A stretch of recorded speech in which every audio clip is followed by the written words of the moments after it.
Alguém colocou em prática alguma coisa? Colocou em prática? Não.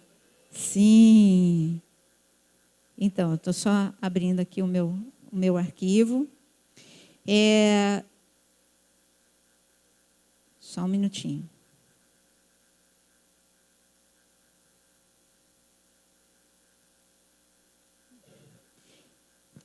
Tá já? Aqui? Ah, tá. Fiz ao contrário. Então, hoje, a gente vai um pouquinho mais profundo. Nós falamos semana passada um pouquinho de tudo. Falamos um pouquinho de depressão, um pouquinho de suicídio, um pouquinho de síndrome de pensamento acelerado, um pouquinho sobre vício, né, que todos nós somos hoje um pouco viciados em mídias, enfim, em internet. E aí, assim, algumas coisas eu fiz propostas para vocês, para colocar em prática, mas hoje a gente vai ordenar mais. Hoje a gente vai tomar mais alguns passos, mais algumas ferramentas de gestão emocional. O Dr. Augusto Cury, ele fez um programa que é chamado Free Mind. Free Mind é mente livre, justamente livre dos cárceres mentais. Muitas pessoas acham que todos os nossos problemas são emocionais. As nossas emoções, na verdade, elas são simplesmente desgovernadas. Desgovernadas, e a gente acha que tudo a gente vai resolver assim, eu preciso administrar as minhas emoções. O problema começa nos pensamentos. Isso eu falei um pouquinho na semana passada. Na verdade, para que as suas emoções se encaixem nos trilhos e você possa realmente ser uma pessoa calma, equilibrada, com autocontrole, e a despeito dos acidentes da vida. Eu não estou falando de uma vida sem problemas. A despeito dos acidentes da vida, você ser uma pessoa agradável, como nós falamos semana passada, pessoas totalmente calmas, tranquilas, domínio próprio, tudo o que Jesus propôs para nós e que ele trabalhou intensamente nos seus discípulos e nas pessoas que estavam ao seu redor. Então, esse programa Free Mind, ele tem 12 passos, que são ferramentas práticas, e nós vamos colocar estes passos um pouquinho, nós vamos andar um pouquinho. Imagina você num carro a 100 km por hora e você sem as mãos no volante. O que é que vai acontecer? Alguém pode me dizer o que é que vai acontecer? Um carro desgovernado, vai acontecer um grande acidente. Essa é a nossa vida. Os nossos pensamentos, eles são acelerados.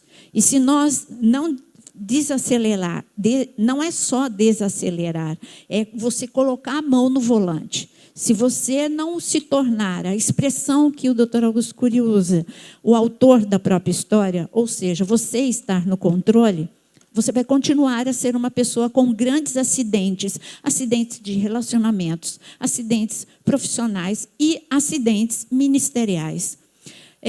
Uma das coisas que mais tem acontecido, hoje mesmo eu estava indo para o médico e eu ouvi na rádio o índice que nós falamos na semana passada, de suicídio, aumentou assim, assombrosamente. Agora, o índice de suicídio dentro da igreja assim, é algo impressionante, a começar pelos líderes. Você tem um pouquinho de noção por quê? Antes da gente falar dos passos a passo? Porque as pessoas estão chegando nas igrejas. Não estou justificando, pelo amor de Deus, estou dizendo que pastores que não estão sendo trabalhados e que não pedem ajuda diante da grande pressão e que estão esgotados, o cérebro esgotado, emoções arrebentadas, espiritualmente amam de paixão o Senhor, não estão aguentando a pressão, porque as pessoas estão chegando muito descontroladas dentro da igreja e atropelam os seus líderes, não estou falando só de insubmissão, fere, às vezes, com uma crueldade muito grande. E é muito difícil para um pastor aguentar toda a pressão que ele tem, pressão espiritual, todos os níveis de pressão que ele tem, e mais essa pressão que acrescentou, porque as pessoas estão chegando muito desgovernadas, mais adoecidas do que nunca. Então, Pastores também precisam de gestão emocional. Então, quando ele fala de ser autor da própria história, a primeira coisa que ele fala, ser autor da própria história, é ser capaz de liderar a si mesmo. A primeira coisa que você precisa saber que os teus pensamentos não podem te controlar, as tuas emoções não podem te controlar, os seus traumas não podem te controlar. Você precisa. Aí você vai falar, esse é o problema quando a gente espiritualiza tudo. Deus que me controla. Tá bom, Deus te controla, a gente está falando espiritualmente. Agora, emocionalmente, Jesus mostrou no Sermão da Montanha, como eu disse, que ele estava treinando seus discípulos, falando, olha, felicidade é uma questão de treinamento, e eu quero treinar vocês. Então, emocionalmente, Jesus ele passou 3 anos treinando seus discípulos. Eu ouso dizer que foi 50%, 50%. 50% espiritualmente e 50% emocionalmente. Ele tinha que preparar, porque eles iam receber grandes golpes. E eles precisariam... Pedro não podia continuar sendo aquela pessoa descontrolada, que num foco de tensão, se ele visse um romano, ele já perdia o controle. Tem coisas na sua vida que funcionam como um gatilho, que é o que eu vou explicar. Você, por exemplo, Pedro, ele tinha problema com o romano. Todo mundo tinha problema com o romano, mas eu estou dizendo que todos da região da Galileia. Mas Pedro, por ter um temperamento e ter tido... Então, muito provavelmente, Pedro testemunhou coisas que o deixou desse jeito. Porque os romanos humilhavam, os romanos, eles por exemplo, quando fala de 1 milha, andar mais 1 milha, porque os romanos, se você estava indo para a sua casa é ali na esquina, aí o romano falava, você vai levar todas as sacolas minhas mais 1 quilômetro. E assim, do nada, um romano poderia dizer isso para você, um soldado romano, e você teria que fazer isso. Ninguém seria louco de ir contra. Então, quando Jesus usou que era para você andar 1 milha a mais, era nesse sentido que ele estava falando. Então, quando Pedro olhava um romano, ele perdia o controle. Ele, num foco de tensão, o raciocínio dele era bloqueado. E é isso que acontece. Eu quero dar um outro dado antes de dar a primeira ferramenta para vocês. Eu quero dizer que vocês têm, eu gostaria que você anotasse, as pessoas ficam estressadas e esgotadas por um gasto de energia emocional errada. Nós temos um gasto, você quer ver quando a gente tem um gasto de energia emocional bom? É quando você faz coisas que você até faz um esforço, mas você faz coisas que te agradam, faz coisas que vão te deixar feliz. Isso é um gasto de energia emocional útil. Você tem um desgaste. Num relacionamento, você tem um desgaste, você tem um gasto, você tem um envolvimento. É um gasto de energia emocional útil. É GEU, né? G-E-E-U. Então, é um gasto de energia emocional útil.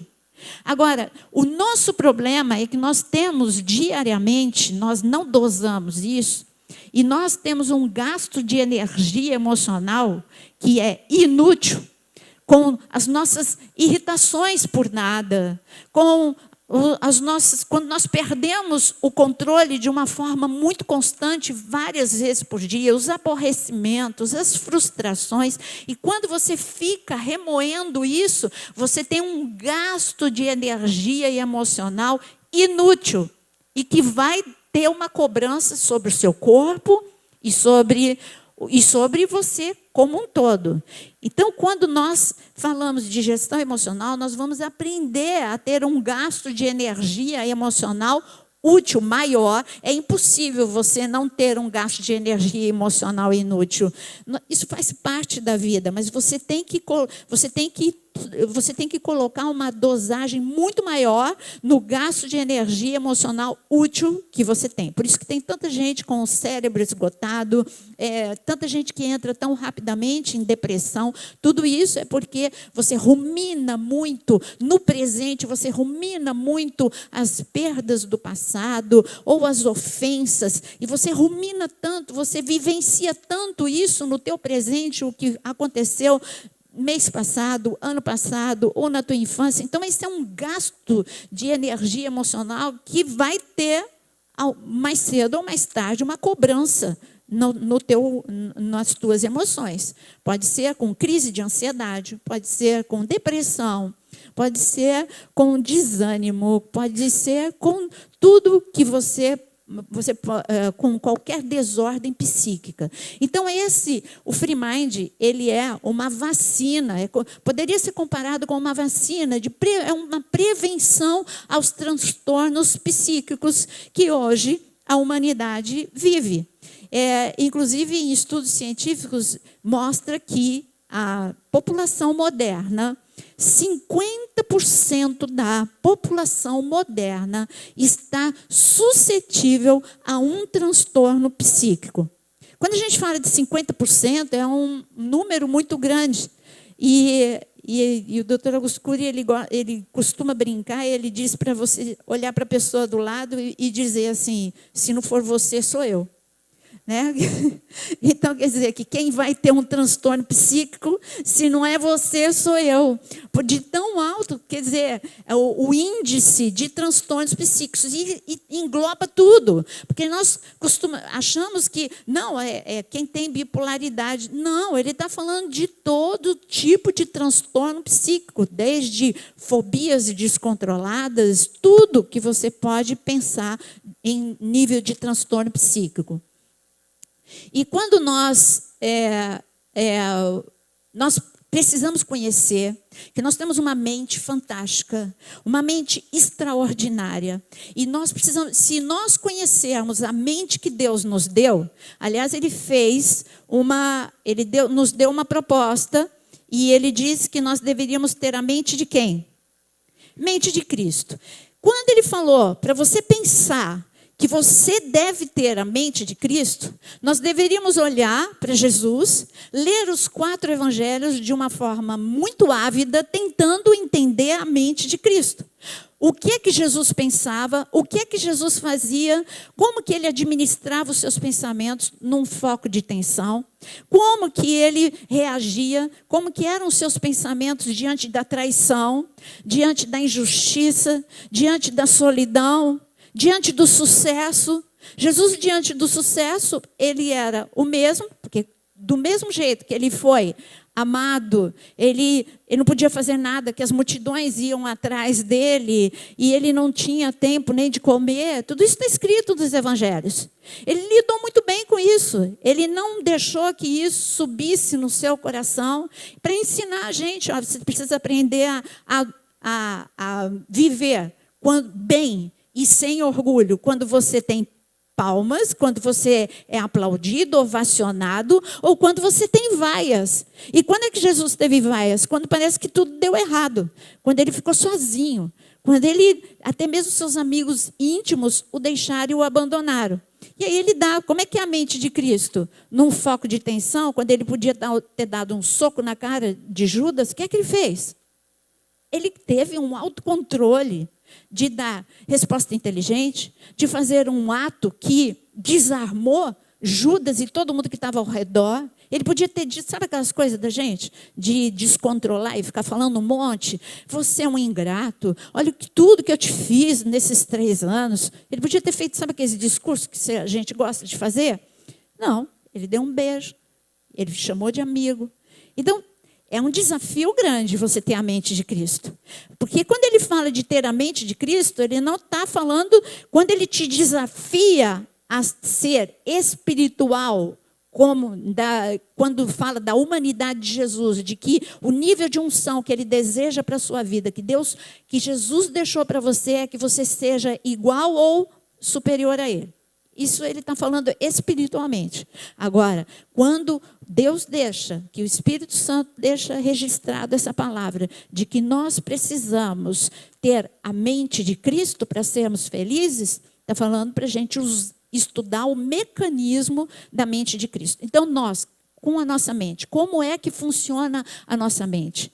Um cérebro que pesa entre 1,3 kg e 1,5 kg, ele é uma máquina insondável, mas que algumas pessoas começaram a estudar e viram que tem 4 processos no teu inconsciente que forma, esses 4 processos é que formam os teus pensamentos e, por consequência, é por onde andam e como andam as tuas emoções. Primeiro fenômeno inconsciente. Esse já vai para o segundo. Primeiro fenômeno inconsciente, eu falei na semana passada, que é o fenômeno chamado RAM. É o registro automático da memória. O registro automático da memória, eu estou falando e você está registrando.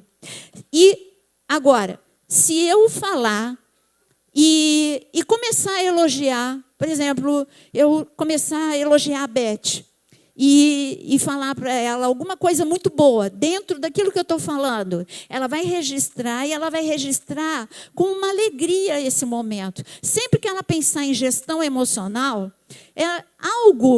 um bem-estar vai aparecer no coração dela daqui 1 mês, daqui 2 meses, e ela nem sabe por quê. Ela gostou tanto desse momento, mas ficou ali no fundo, ela já não sabe o porquê, mas na verdade é porque ela registrou algo bom. Ela registrou lá no inconsciente dela um elogio, um incentivo, foi registrado. E uma janela, e aí se estabelece, aonde é registrado, aonde você tem registros, uma janela estabelecida.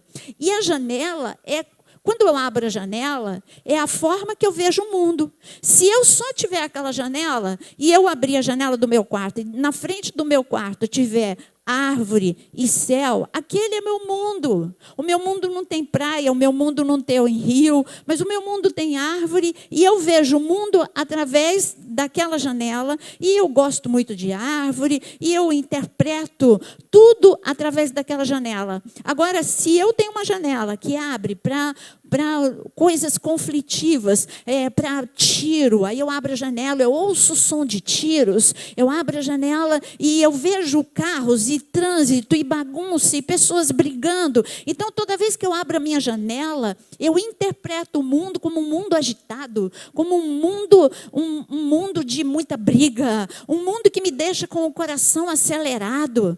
Você está entendendo? Você tem janelas na tua mente, e essas janelas é a forma que você interpreta. Então, quando você era criança e você ouviu muitos gritos, como eu ouvia muitos gritos. Então, para mim, sempre que uma pessoa falava um pouco mais alto, eu já interpretava como grito. E meu coração já disparava. A pessoa podia ter um tom de voz mais alto, mas aquele tom de voz, um tom de voz acima do normal para mim, pessoa que falava mais alto, até podia estar feliz, contando um caso, que era o caso do Jonas. Jonas fala, ele se entusiasma, e ele vai falando, e vai falando, e vai falando alto. No início do casamento, sempre que ele falava naquele tom, eu interpretava como ele brigando comigo. E ele podia estar falando do trânsito. Mas para mim, eu já ficava angustiada, agoniada. E qualquer coisa que ele falasse, eu já interpretava como ele brigando comigo. Até que eu falei para ele, eu não gosto de grito. Ele falou, quem está gritando? Eu falei, tá. Eu, não estou. Não? Tá. E você está brigando? Não, eu estou contando. Mas por quê? Por que você está falando que eu estou gritando? Eu falei, não gosto de grito. E aí ele falou, mas eu não estou gritando. Aí eu vi que eu que era errado. Ele não está. Ele tem o tom de voz assim. Ele está me contando de outra coisa. Então eu tive que desativar isso. Você está entendendo? É a forma, são os seus registros. Então, de repente, quando você tá aqui dentro da igreja, você se auto-sabota. Muitas vezes, porque você interpreta coisas que não são de verdade no teu relacionamento interpessoal. Você interpreta um olhar, porque na tua infância você teve muitas, ou na sua adolescência, sei lá quando, você teve muitos registros de rejeição. Você tem uma janela enorme de rejeição. Então, quando a pessoa passa com pressa do teu lado, você interpreta como uma pessoa que tem algo contra você, que não gosta de você, e você interpreta aquilo como uma ofensa, mas a pessoa só passou rápido e não te viu de verdade. Mas o mundo são interpretados por essas janelas que ficam no teu inconsciente. Vem para o teu consciente. E você não sabe por que você age assim. Sabe aquela coisa? Eu não sei por que eu penso assim, eu não sei por que eu ajo assim, eu não sei por que eu sou completamente repetitiva. Eu gostaria, inclusive, que passasse um filminho, aquele... Espera aí que eu estou tentando lembrar o nome. Zona de conflito, alguma coisa assim.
E aí, tá vendo aquela linha preta? É a plataforma.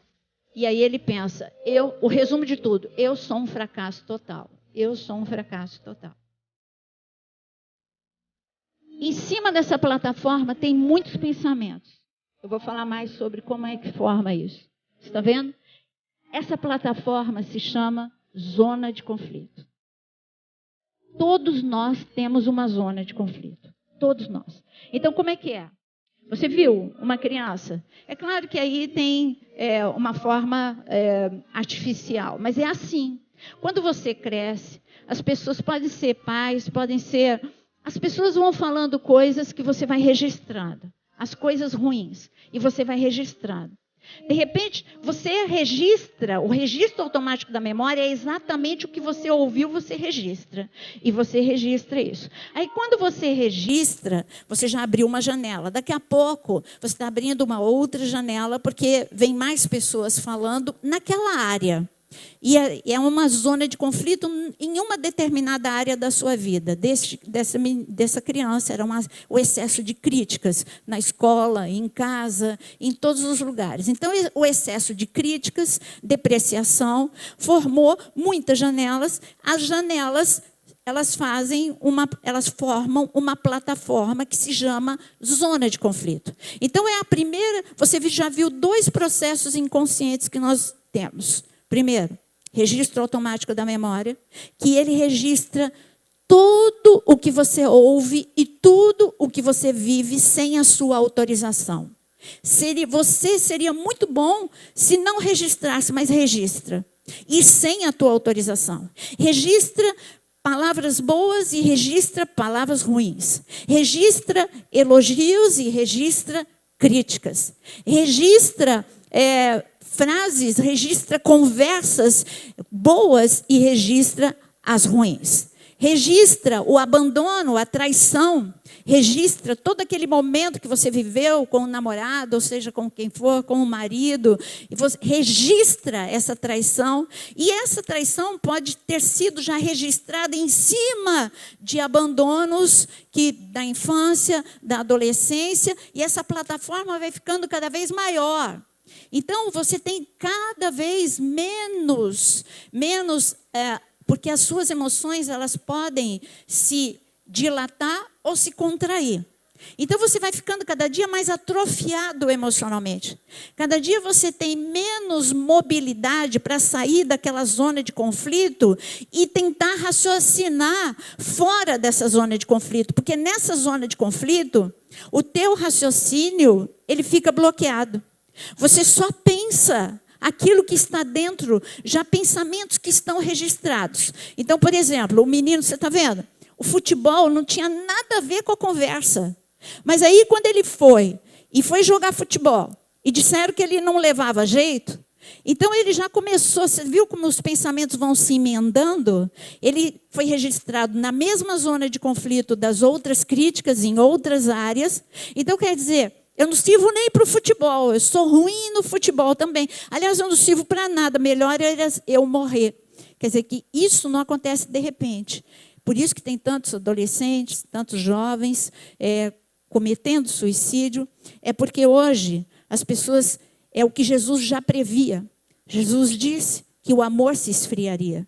E como o amor se esfriou, como os pais têm cada dia menos tempo para os seus filhos, como os jovens se sentem cada dia mais sozinhos, como as pessoas estão cada dia mais adoecidas, doente, é claro que vai ferir, com certeza, por detrás de uma pessoa que agride, tem uma pessoa ferida. Então, esse agressor, que já é, por sua vez, uma pessoa ferida, vai ferir muitos ao redor dele, e aí nós estamos numa bola de neve. Nós estamos que nem naquela construção do castelo de baralho, que você tira uma carta e tudo desmorona. As pessoas estão cada dia menos. Nós não temos emoções dilatadas. As emoções dilatadas é quando você consegue, vem uma agressão e você não compra essa agressão. Simplesmente você pensa, essa pessoa realmente hoje ela não acordou bem. Mas eu não sou isso que ela falou. Então, você não compra essa agressão, mas você não consegue. Quando vem uma agressão, ela já te leva, e vou te falar como é que funciona o processo, ela já vai te levar para essa zona de conflito, e ali você vai ficar sequestrado. Mas eu queria, primeiro, que você entendesse o primeiro fenômeno e o segundo. O primeiro fenômeno inconsciente é o fenômeno RAM. Ninguém pode escapar dele. É um biógrafo do teu cérebro. Tudo o que você vive, se, por exemplo, neste momento, eu pedisse para alguém levantar e eu humilhasse essa pessoa, ela ia registrar e ela ficaria bloqueada, nunca mais ela iria querer ouvir uma palestra. A princípio, comigo, depois com qualquer outra pessoa. Isso vai indo para o inconsciente e você vai se sabotar mais cedo ou mais tarde, porque você não fez nada com aquele registro. Gestão emocional vai te ensinar a desativar essas janelas que te encarceram e vai te ensinar a você tirar a âncora de onde você está sequestrado, de onde você está, aonde você não consegue ir nem para a direita, nem para a esquerda, e você fica com o seu raciocínio bloqueado. Então, primeiro fenômeno, registro automático da memória. Segundo fenômeno, as janelas que são abertas, que podem ser janelas light, janelas saudáveis ou janelas doentias na nossa vida, que são as janelas killer, que matam, que assassinam a nossa vida. Vocês entenderam bem esses dois processos? Fenômeno RAM e as janelas? Agora, tem um terceiro fenômeno que nós precisamos ver. Essas são as janelas, a plataforma da memória, o que nós vamos fazer com as plataformas da memória. Agora, está ali escrito circuito fechado da memória. O que é o circuito fechado da memória? Eu vou falar de outro processo inconsciente que todos nós estamos suscetíveis várias vezes por dia, o dia inteiro. Qualquer coisa pode ser um gatilho na tua vida. Qualquer estímulo, ele pode ser um estímulo olfativo, um estímulo do teu paladar, um estímulo visual ou um estímulo verbal. Vou explicar melhor isso. Por exemplo, se você... É muito interessante. Quando eu trabalhei lá em Brasília e fiquei um tempo ali na Embaixada de Israel, quando Jerusalém fez 3.000 anos, então eu ia com a segunda secretária da Embaixada nos colégios para divulgar era um concurso que eles tinham feito com as crianças. E as crianças brasileiras fariam desenhos de Jerusalém.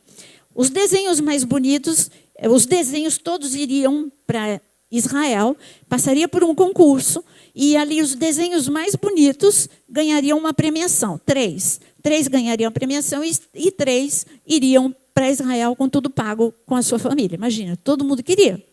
E aí eu chegava nos colégios para apresentar isso, e explicar quem era Israel, e falar dos 3.000 anos de Jerusalém. Aí eu estou um dia falando isso numa classe, e quem conhece Brasília, o Colégio INEI, naquela época, ele tinha um sinal para o lanche, que aquilo, eu não sei, parece que traumatizava as crianças, porque era assim,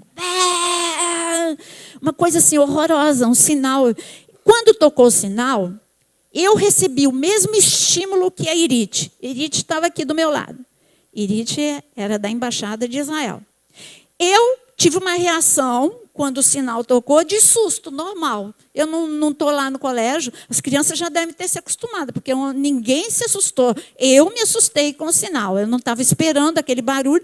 Eu fiz assim, me assustei. A Irite foi para debaixo da mesa. Eu olhei, eu falei, está tudo bem?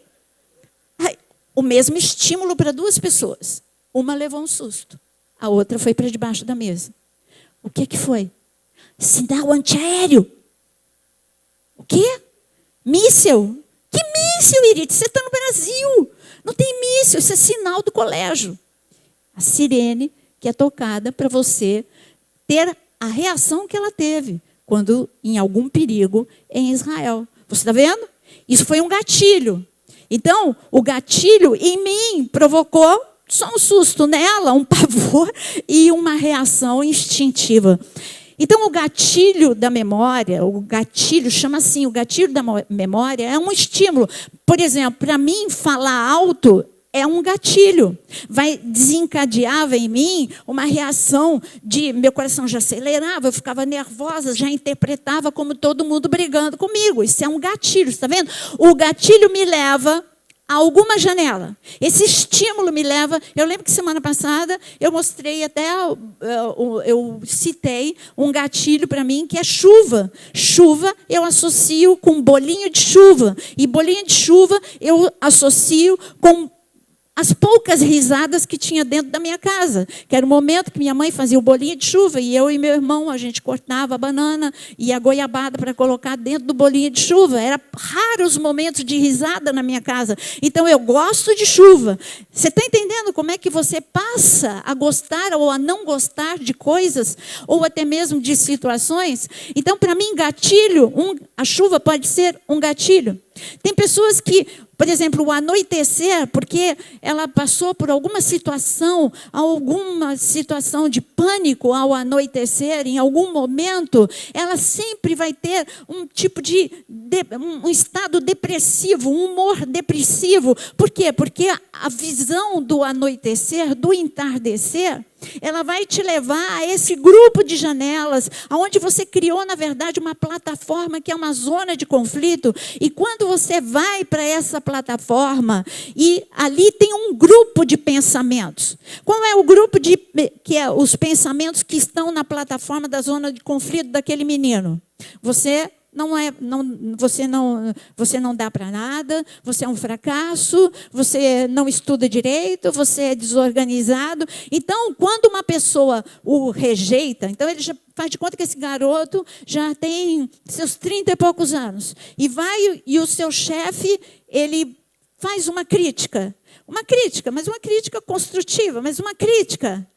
De repente, ele, que é um profissional, faz de conta que esse menino cresceu, fez faculdade em Harvard, ele tem competência profissional, mas o emocional dele, ainda ele não desativou essas janelas. E diante de qualquer crítica, ele pode ser uma pessoa, dependendo do que ele viveu, ou de como ele lidou, ou uma crítica, ou uma frustração pode levá-lo a uma depressão e a pensamentos suicidas, ou ele pode levá-lo a simplesmente ele não consegue, ele fica sequestrado, ele vai para essa zona de conflito, e ali se estabelece uma âncora.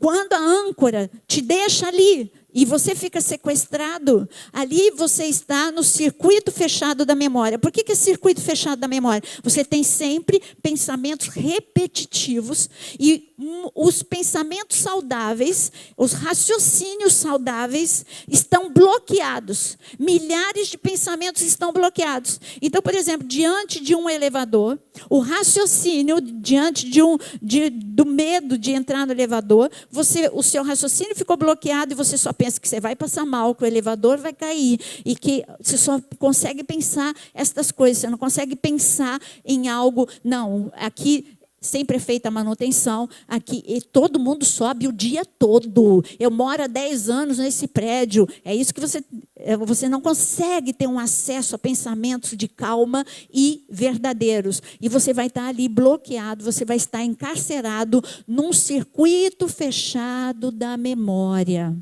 É por isso que pessoas em depressão, elas estão sequestradas num circuito fechado da memória, aonde ela está dia e noite rodeada de pensamentos de que não vale a pena, de que ninguém se importa e de que nada dá certo, tudo que tenta é sempre a mesma coisa e não vai adiantar. Então, ela está num circuito fechado da memória. Você entendeu? Então, vamos lá, fenômeno RAM, que é o registro automático da memória, todos os dias, toda hora, agora mesmo você está registrando. Involuntariamente você está registrando algo na sua memória. As janelas, que ela pode ter uma plataforma boa, uma plataforma de uma plataforma de janelas light, e aí é onde você tem as suas emoções dilatadas. Quando você tem muitas janelas light na tua vida, você é uma pessoa calma, você é uma pessoa compreensiva, você tem empatia, você consegue ter uma emoção dilatada. Agora, quando você tem uma emoção atrofiada, é porque você só consegue ficar naquele cantinho, quando qualquer gatilho te leva de novo para aquele cantinho. Você quer ver? Quando uma pessoa tem um gatilho de frustração, a frustração pode ser um gatilho, ela vai... Sabe aquelas pessoas que sempre reagem da mesma forma? Grita, briga com todo mundo, arruma encrenca com todo mundo. É porque qualquer tipo de frustração a leva para aquela zona de conflito, onde só tem registrado de que ela só vai ser ouvida se ela gritar, ela só vai vencer se ela impuser a vontade dela. É onde tem pensamentos, onde ela se retroalimenta de pensamentos doentios. É por isso que as pessoas são repetitivas. E eu gostaria, sobre repetitivo, eu gostaria que colocasse o vídeo Vida Maria, para você ver como nós somos reféns de repetição. Quantos aqui querem não mais ser reféns de repetição na sua vida? Nem de padrão.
Maria José, tu não tá me ouvindo chamar não, Maria?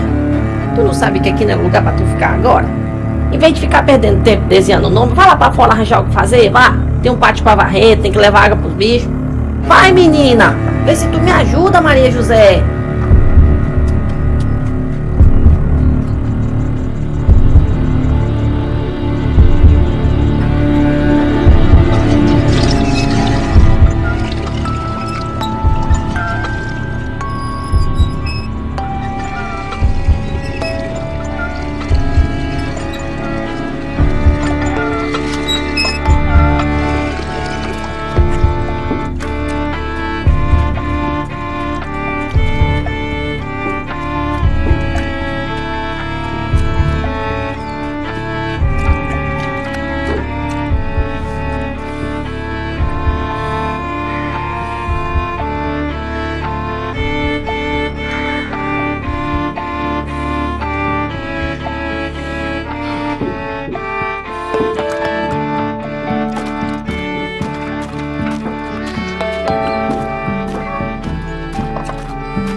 Benção, pai. Deus abençoe. Tudo bom, Maria? Tudo bom, Antônio. Dê aqui, deixa que eu levo. Não precisa não, Antônio.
Lourdes, tu não tá me ouvindo chamar não, Lourdes? Tu não sabe que aqui não é lugar pra tu ficar agora? Em vez de ficar perdendo tempo desenhando o nome, vai lá pra fora arranjar o que fazer, vá. Tem um pátio pra varrer, tem que levar água pro bicho. Vai, menina, vê se tu me ajuda, Lourdes. Fica aí fazendo nada. Desenhando o nome.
Desenhar o seu nome, nem escrever, desenhar, né? Como era dito, mostrando a insignificância que era escrever.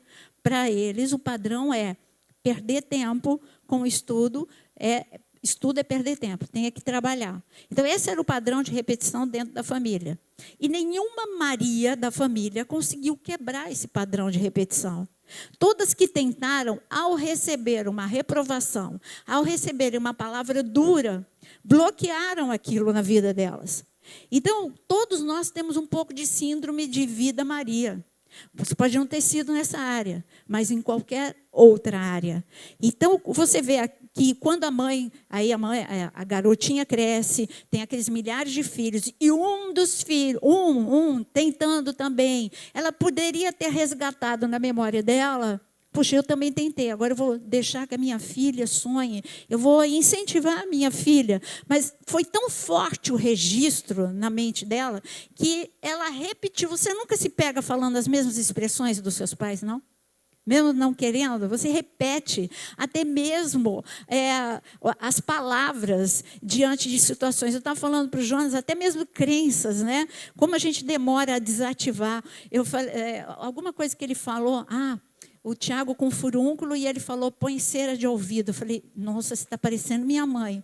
Ele falou, por quê? Porque minha mãe era assim, eu cresci pensando que maçã gelada morria, que também manga com leite fazia mal, que olhar no espelho depois do almoço deixava a boca torta. Eu cresci desse jeito, agora você me vem com cera de ouvido no furúnculo. Eu falei, não dá não, né? Então, isso eu estou falando de coisa engraçada, mas é um padrão de repetição, porque eu também não deixei o Tiago comer maçã gelada. Até que um médico falou, de onde veio isso, que maçã gelada não pode? Aí eu falei, minha mãe sempre disse isso. Eu falei, não, de onde você tirou isso? Isso não é real. Pode comer maçã gelada, pode comer maçã congelada. É mesmo? Pode. Então, você está vendo como é uma coisa que bloqueia o teu raciocínio? Estou falando uma coisa boba, mas eu estou falando aqui, as Marias, e no fim, porque como está com a luz acesa, talvez você não tenha visto, depois que ela fala e ela repete a mesma frase da mãe, menina, o que é que você está fazendo? Tem mais coisa para fazer? Você está desenhando. E aí ela resmunga, né? No fim, está desenhando o nome. Ela repete a mesma coisa da sua mãe. E a garota, do mesmo jeito que ela deixou e vai casar e vai ter um monte de filho e não vai romper na vida. E será que você não faz isso com você ministerialmente? Será que você não tem padrões de repetição? Toda igreja que você vai é assim. Aí você fica um tempo, você gosta, você acha todo mundo lindo e maravilhoso.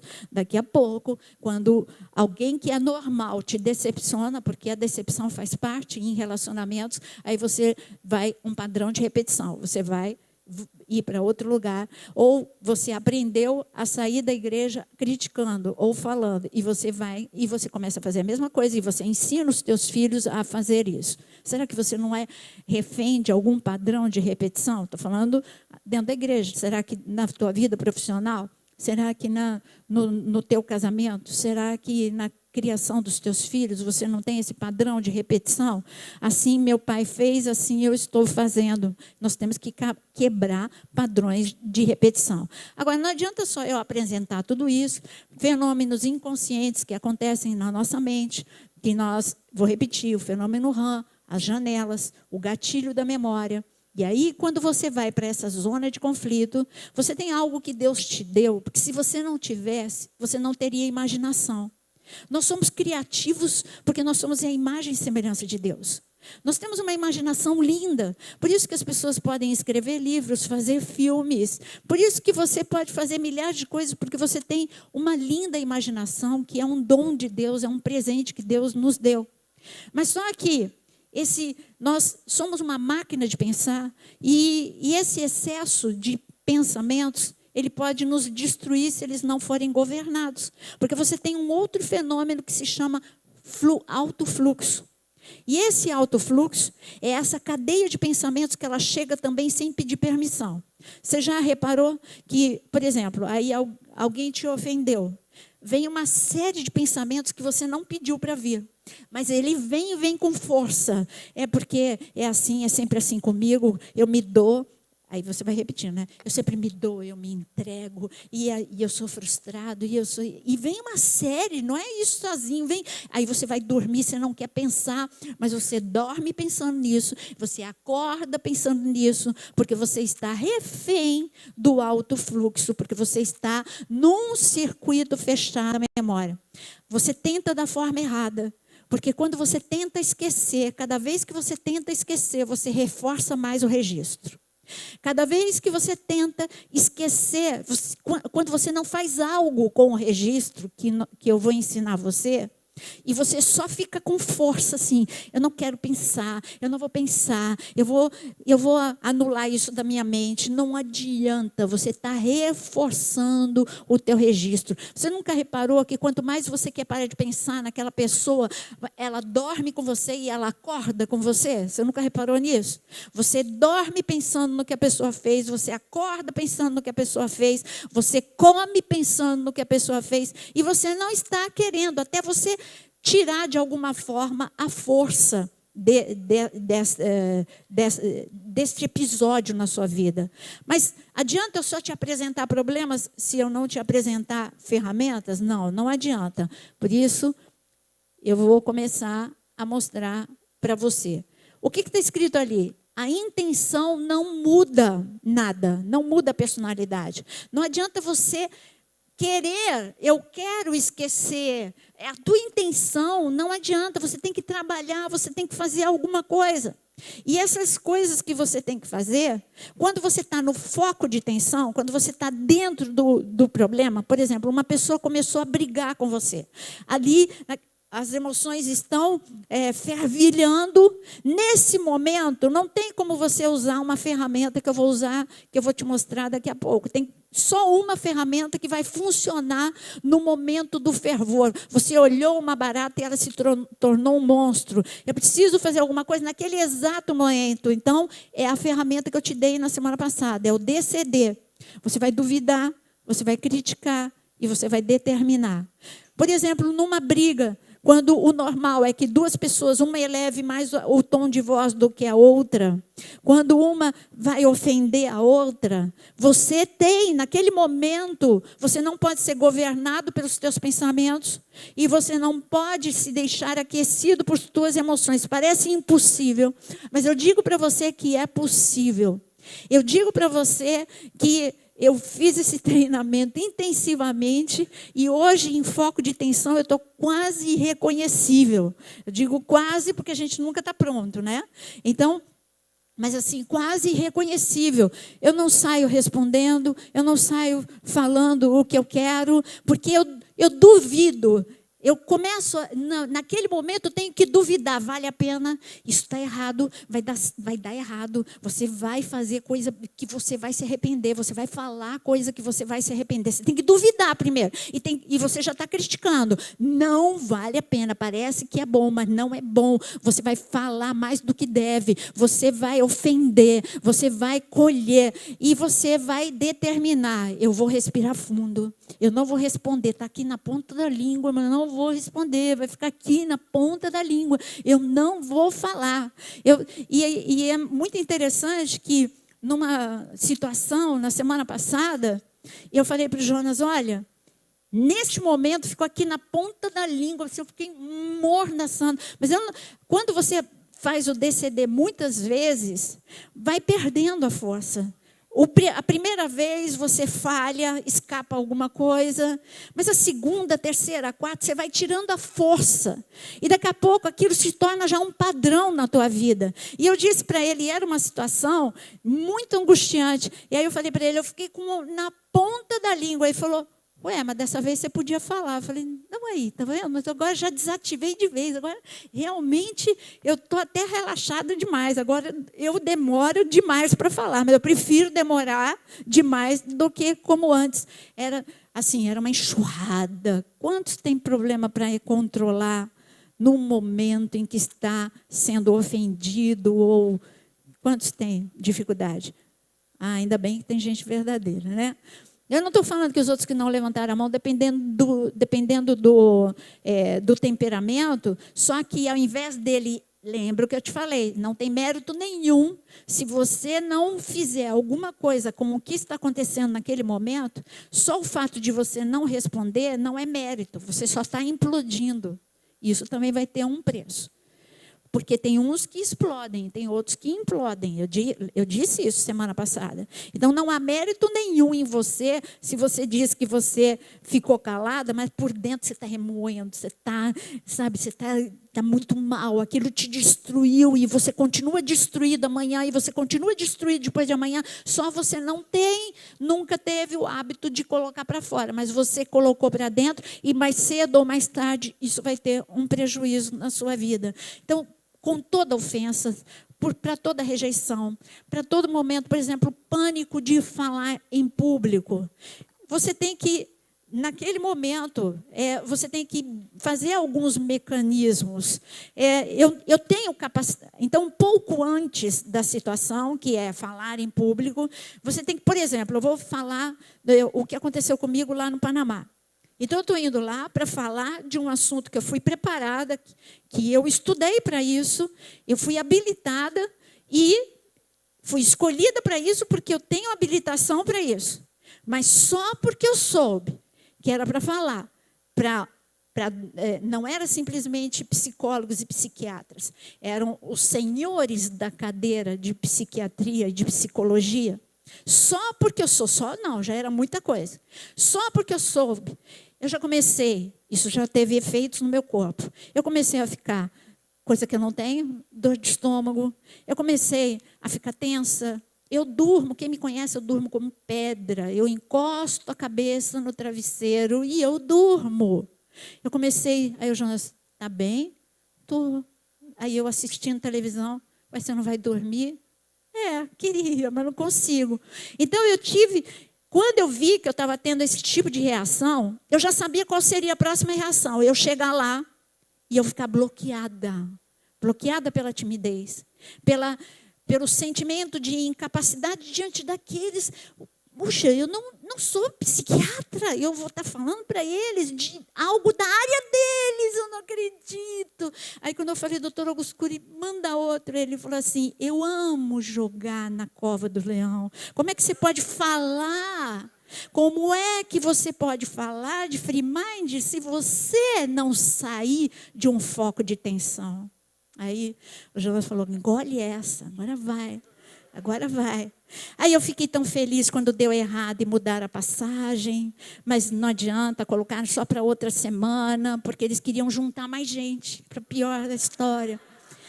Aí eu fui, Pior de tudo, uma brasileira veio com um gatilho. Quando eu chego lá, o gatilho me levou direto para um grupo de janela, totalmente killer, duplo P. Ali, eu chego, todo mundo falou que era um lugar formal. Eu e a pastora Márcia, nós fomos com roupa formal, eram 5 dias. Eu ia ensinar da hora que eu acordava à hora que eu ia dormir. Como é que eu ia pensar em levar uma calça jeans ou alguma coisa informal se falaram que a gente ia ficar trancado da hora do café da manhã até o jantar? Então, só levamos a mala. Hoje a gente tem que saber, o peso é pouco, né? 23 quilos, então administramos lá, o que você vai levar? Eu vou levar isso, eu também vou levar. Levamos ali as coisas contadinhas, chega lá no segundo dia, a minha intérprete, sabe o que ela fala? Terceiro dia, aliás. No terceiro dia, ela chegou e falou assim, eu queria te dar uma dica. Eu, sim, claro. Você está inibindo as pessoas. Sério? Como assim? Vocês duas... Porque você não está vendo como as pessoas estão vestidas informal e vocês duas aqui estão querendo aparecer? É sério? Eu falei, não acredito. Márcia, amanhã eu não vou falar. A gente não tem roupa. E aí? E aí? O que é que vai acontecer? E aí eu comecei a duvidar, a criticar e a determinar. Eu falei assim, eu não vim. Eu fui orientada a trazer roupas assim. Eu falei primeiro para ela, sem brigar nem nada. Olha, como eu tenho que voltar daqui 2 semanas, eu te agradeço por tua dica. Eu consegui, mas eu passei várias horas treinando. Então, porque a vontade era falar um monte de coisa, mas eu falei assim, eu te agradeço a dica que você me deu, porque eu vou ter que voltar daqui 2 semanas e a minha próxima mala vai ser completamente diferente dessa, mas hoje eu não tenho opção. E eu estou vindo aqui de graça. Eu sair para comprar roupa, eu vou entrar no prejuízo. Então, sinceramente, dessa vez eu não vou poder usar outra roupa. Mas daqui 2 semanas, o meu guarda-roupa vai ser diferente. E aí... ela, é verdade. Aí eu fui falar com uma outra pessoa. Não, o que é isso? Não, vocês não estão inibindo ninguém, não. Eu falei, eu fui informada errado. Aliás, para você. Aí ela falou, é verdade, eu te falei, mas eu não contava que eles viessem dessa forma. Então, eu que peço perdão. Você está vendo? Agora, a Naira, tímida, com um gatilho desse... No dia seguinte não ia sair uma palavra, eu só ia enxergar olhares de reprovação, quando eles, na verdade, não estavam. Eu ia entrar naquela janela que eu ia interpretar, estão me rejeitando, eles não estão gostando de mim, eles não estão nem pensando no que eu estou falando, eles só estão pensando no que eu estou vestindo. E como foi bom, sabe, no decorrer, sabe, no 4º dia, porque os panamenhos, eles têm todo um histórico que depois eu conto para vocês, o porquê, a nível de nação, eles têm alguns traumas e eles se sentem inferiorizados, como no 4º dia, como aqueles psicólogos, aqueles psiquiatras já se tornaram amigões, já falavam o quanto aquilo ia ser útil no consultório deles, na universidade. Hoje, o que eu estou tentando dar, claro que eu dei, da hora que eu acordei, a hora que eu dormia, durante 5 dias. Eu estou tentando dar para você em 2 horas, um pouquinho, mas ali eles estão usando como matéria de doutorado na Universidade do Panamá. Então, o que vocês estão recebendo, recebam como uma ferramenta. É uma ferramenta. Então, DCD escreve, é para momento de foco de tensão. É para o momento do sangue quente, ou é para o momento do descontrole por causa de um pânico. É para um momento onde geralmente você sempre se deixa ser conduzido. Você sempre se deixa ser controlado, como um carro sem você pegar a mão no controle. A mão na direção, então vai ter grande acidente. Então você tem que usar nesses momentos, mas vai ajudar muito se você usar uma outra ferramenta chamada a mesa redonda do eu. A mesa redonda do eu é você conversar. nós devemos ter este hábito de conversarmos com nós mesmos. Lembra que na aula passada eu comecei a falar de quantos vampiros que fazem sangrar a nossa paz, a nossa felicidade. A gente perde com muita facilidade a paz. A gente perde com muita facilidade a alegria. Então você precisa, em momentos em que você não está nesse foco de tensão, em momentos que você está sozinho, e você pensa, por que eu sempre reajo dessa forma tímida? Por quê? E você começar a discutir, eu não preciso, eu tenho, por exemplo, no caso do Panamá, eu tenho a capacitação para fazer isso, então eu não tenho que me sentir menor, eu não tenho que...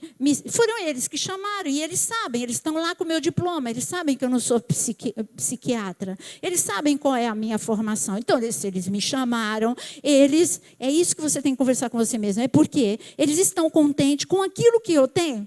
E aquilo que eu tenho é o que eu vou dar, é o que eles querem e é o que eu vou dar. Então, eu não tenho que me sentir inferior, eu não tenho que me sentir com medo, eu não tenho que me sentir dessa forma. A mesma coisa quando você tem o pânico de entrar num avião.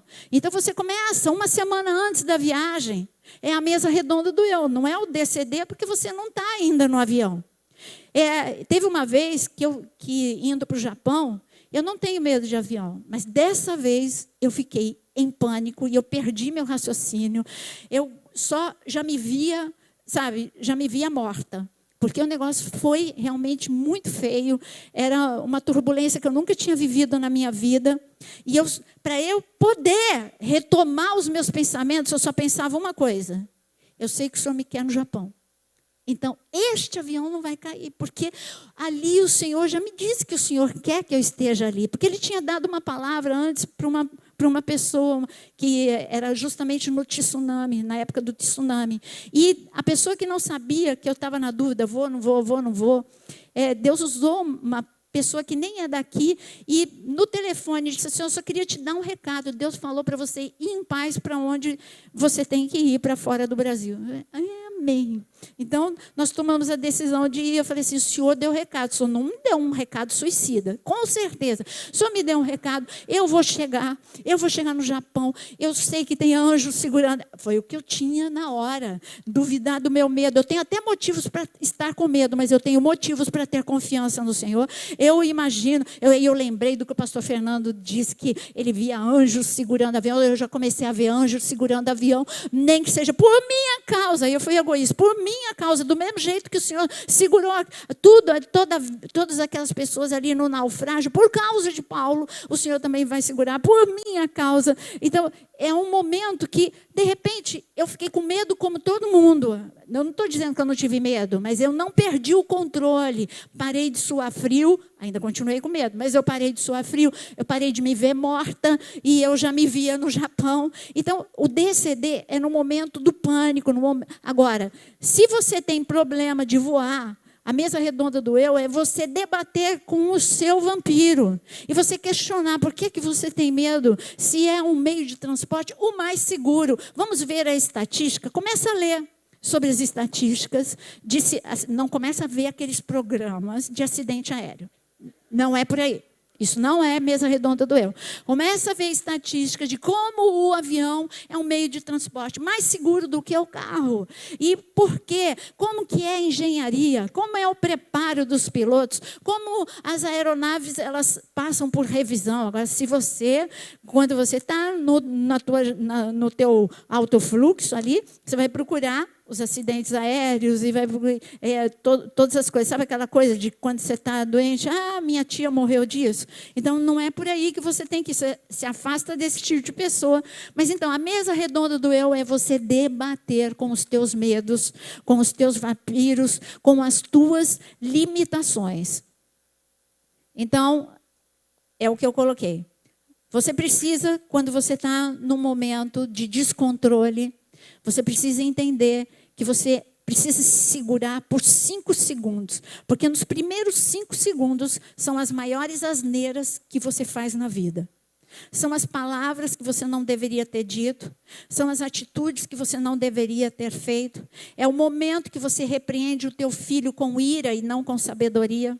É o momento que você pode destruir a vida emocional do teu filho, porque você falou a primeira coisa que veio na tua cabeça e é o teu discurso que, na verdade, tem alguma coisa que é de repetição, um padrão de repetição da tua mãe ou de alguém que estava responsável na sua vida. Então, os primeiros 5 segundos interferem. Se você parar, vai reduzir o impacto emocional. Vai reduzir muito. E se você se segurar por 30 segundos, então, aí você já desativou. Você já nem vai mais falar mais o que você queria dizer, você nem vai mais pensar aquilo que você estaria pensando. Você vai tirar a intensidade.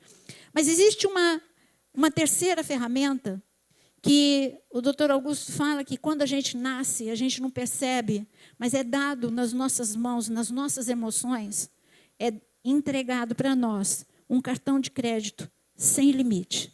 Sabe aquele black da vida? E que você acha que nunca vai chegar à conta? E que você passa descontroladamente.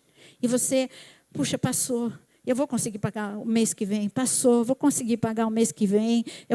Vou conseguir pagar o mês que vem. Vai passando, você se empolga, vai passando. Então, assim é com as emoções. O cartão de crédito que a vida te dá, e você vai comprando. Você compra as críticas, você compra as ofensas, você compra tudo que chega na tua vida, você compra os pensamentos destrutivos, você compra a baixa autoestima. Você sabe que tudo é subjetivo? Deixa eu te falar uma coisa. Quando eu comecei a ir para o Japão, o padrão de beleza lá é outro. O padrão de beleza lá é brancura absoluta. O que eu achava ridículo e muito feio, as mulheres com luva. Olha, no Japão, o calor é pior que o Rio de Janeiro. Eu estou falando sério. Pode perguntar para qualquer pessoa. É abafado e é 40 graus, é algo assim absurdo, pelo menos onde a igreja é. Então, as mulheres usam luva que vai até aqui. Até o ombro, na rua. Um chapéu, elas todas pequenininhas, com um chapéu que esconde tudo. Manga, além daquela luva, uma manga comprida, toda meia. Tudo. E que coisa horrível, meu Deus, que padrão de beleza é esse? Mas por que eles são assim? Porque o padrão de beleza do Japão é branco, não queimado, não é. Elas vão na praia desse jeito. Você não tem noção como é que é o maiô japonês, não. Você não tem noção. Elas vão na praia daquele jeito, e aquele é o padrão de beleza. Eu digo para você, se você pegar um quadro da Renascença, como é o padrão de beleza da mulher? Quem pode me responder? Quem gosta de quadro, quem gosta de história? Como que eram as mulheres? Gorda, cheia de dobra, ainda de costa, 3, 4 dobras assim. E assim, a pintura com bumbum flácido, achatado. Analisa a pintura, vai ver. Veja as pinturas da Renascença. Todas assim. E aí os homens ficavam, que lindo. Era o padrão de beleza. Então eu te pergunto, por que é que você se mata? Por que é que você causa distúrbios alimentares na tua vida ou baixa autoestima por um padrão de beleza que é subjetivo? Hoje, eu sou da época que era bonito ser preta de queimada. Eu fiz loucuras. Eu usei óleo de urucum. Eu usei Coca-Cola. Eu usei cenoura e bronze. Eu usei tudo que é crime hoje e que não é bonito. Quando o dermatologista te vê, e aí a gente ficava com aquela marca do biquíni assim, branco e preto, né? Eu conseguia chegar lá. Primeiro eu ficava vermelho, que nem um camarão, depois ia num processo que chegava lá. Ela ainda me conheceu, a Beth me conheceu ainda quando eu ficava preta. Já ficava meu olho assim para fora. É sério. Eu colhi na minha vida o que o padrão de beleza da minha geração era. Eu colhi o problema na pele, eu colhi. E hoje eu fujo do sol. E hoje é o normal, crianças com protetor, etc. e tal, com aquela... Imagina, na minha juventude, você aparecer na praia com a camisa de proteção de sol. Que é isso? Você tem que estar esturricado. Então, hoje, o que a sociedade está fazendo com adolescentes? Está levando esses adolescentes a terem distúrbios emocionais, distúrbios alimentares, por causa de um padrão de beleza subjetivo, que nem é o que vai ficar, mas hoje é desse jeito. Então, querido, eu quero te dizer que tudo na vida é muito subjetivo e você não pode ter cárcere mental em nada, absolutamente nada. Então, eu estava falando do cartão de crédito, é que você precisa, uma outra ferramenta é você ter o seu eu como um consumidor consciente. O que é você ter o seu eu como consumidor? Se você faz DCD, mesa redonda do eu, ainda você vai pensar, eu devo realmente guardar essa mágoa? Vale a pena essa mágoa? Eu não vou comprar essa mágoa, eu vou deixar essa mágoa fora. Eu posso demorar 3 dias, mas eu não vou remoer, eu não vou ruminar o passado, eu não vou ficar me alimentando desses pensamentos e dessa tristeza, eu vou reagir. Então, quando você toma controle e você se torna um consumidor, o seu eu se torna um consumidor consciente, você não vai ter a conta, a fatura que vai chegar mais dia, menos dia. Eu gostaria de fazer um teste de atenção com vocês, é o próximo filme. Olha, o vídeo a seguir corresponde a um teste de atenção realizado numa campanha publicitária inglesa. Para você ver, você vai se surpreender com os segredos da sua mente. This is an awareness test. How many passes does the team in white você vai make? contar quantos passes o time branco vai dar. Presta atenção no time branco e vai contando.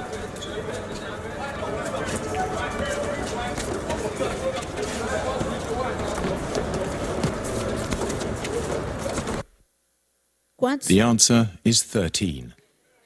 Quantos chegaram do 13? But Mas você viu o macaco? did you see the moonwalking bear? Agora você vai ver o macaco.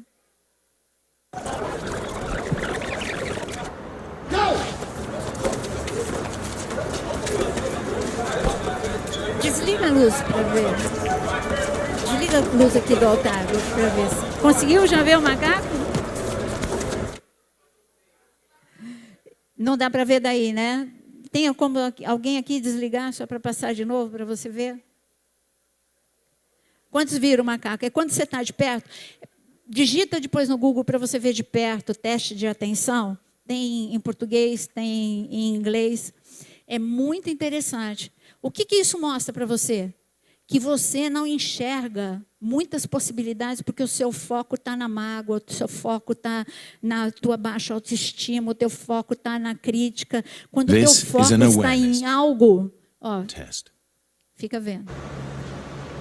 How many passes does the team in white make? Tá vendo melhor?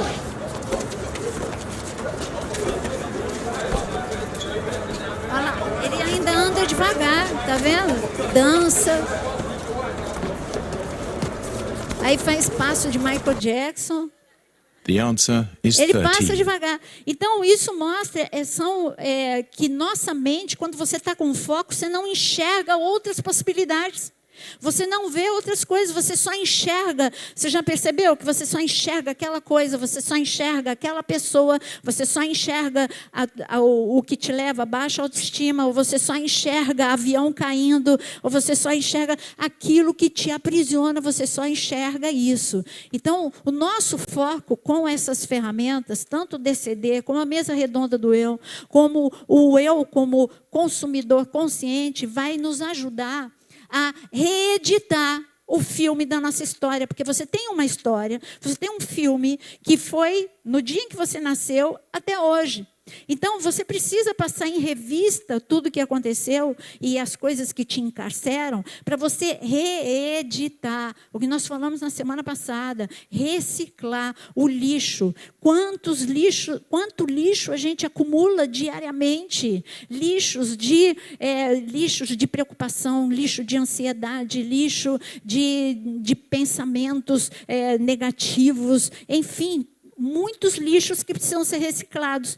Quando você começa, aí, por exemplo, você fez o DCD, a mesa redonda doeu, você ainda vai meio inseguro para o avião, você ainda precisa tomar um remedinho para dormir no avião, mas você já consegue entrar no avião. Quando você consegue sentar no avião e você tem a experiência de ter um voo tranquilo, você já vai registrar na tua memória de que viajar de avião não é tão ruim assim. Então, a segunda, a terceira, a quarta, a quinta vez vai ficar cada dia melhor. Vai ficar.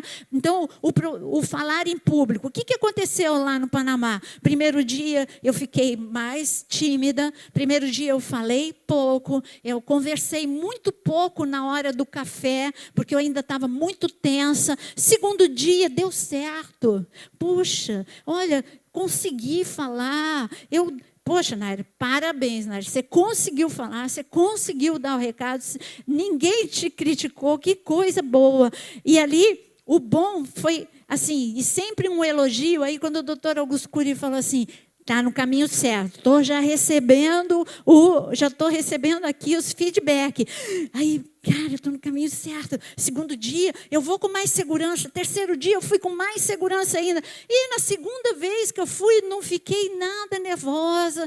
Eu nem pensei, fiz a mala com calma, fiz outro tipo de mala. E fui tranquila, nem fiquei tensa, olhando para as coisas, tentando, porque na primeira vez, tanto eu quanto a Márcia, a gente ficou fulminando o cérebro, estudando, vendo, lendo. E na segunda vez a gente saiu para passear, fui conhecer o Canal do Panamá. Na primeira, nem cheguei perto do Canal do Panamá. Aí já fui para o shopping, fiz 1000 coisas, aceitei convite das pessoas que queriam me levar para conhecer mais a cidade do Panamá. Diferente, por quê? Porque você registrou, você teve um registro que em cima de um registro ruim, porque um dia eu já tive um fracasso, quando eu era criança, em público.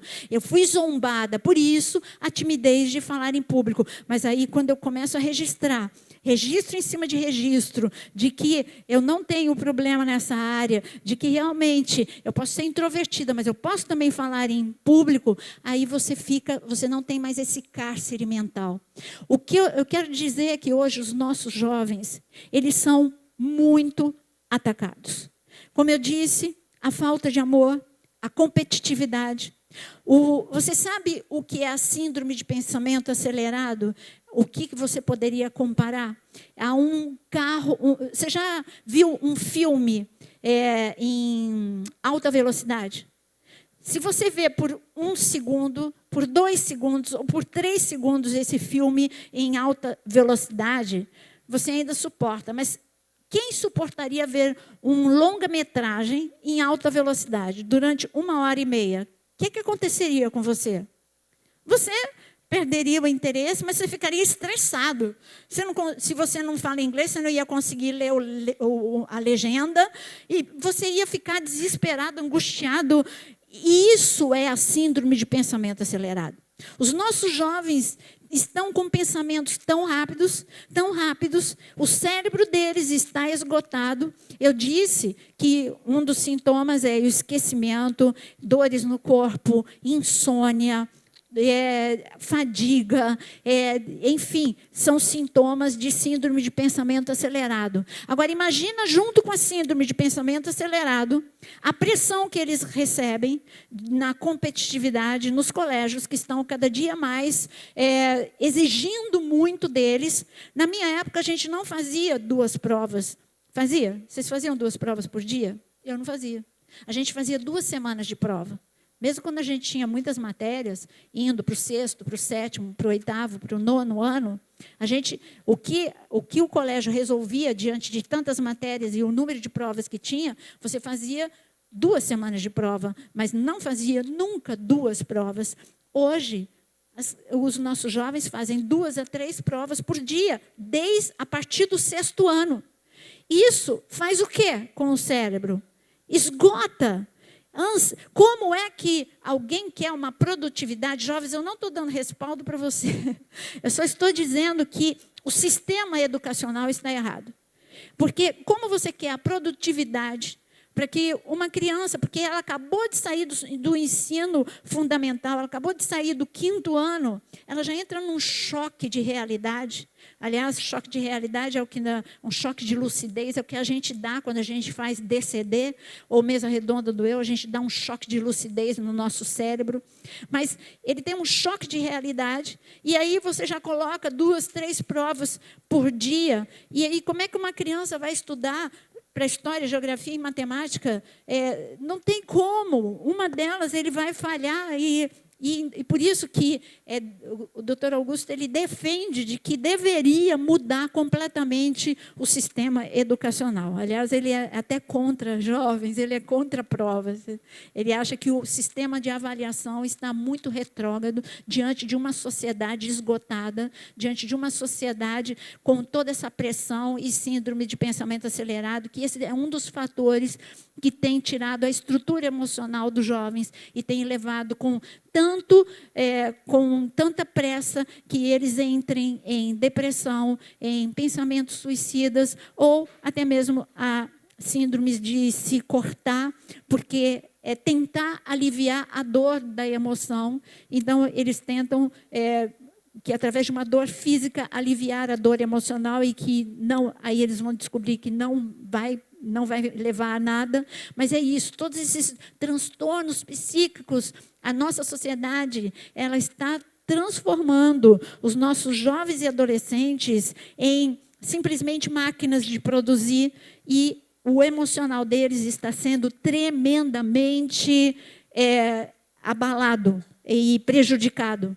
Então, nessa viagem, a esposa dele, a Suleima, ela falou que quando as 3 filhas deles estavam no colégio, que ele é assim desde sempre. Quando as filhas estavam no colégio, ele nem participava da reunião de professores, porque disse, não, só vão falar coisa ruim, eu não vou registrar isso. E nem vou passar isso para as minhas filhas. Eu vou elogiar as minhas filhas, porque para que elas possam dar o melhor dentro daquilo que elas podem. Não vou exigir que sejam nota 10, se não são nota 10, só vou pedir que elas tirem a média.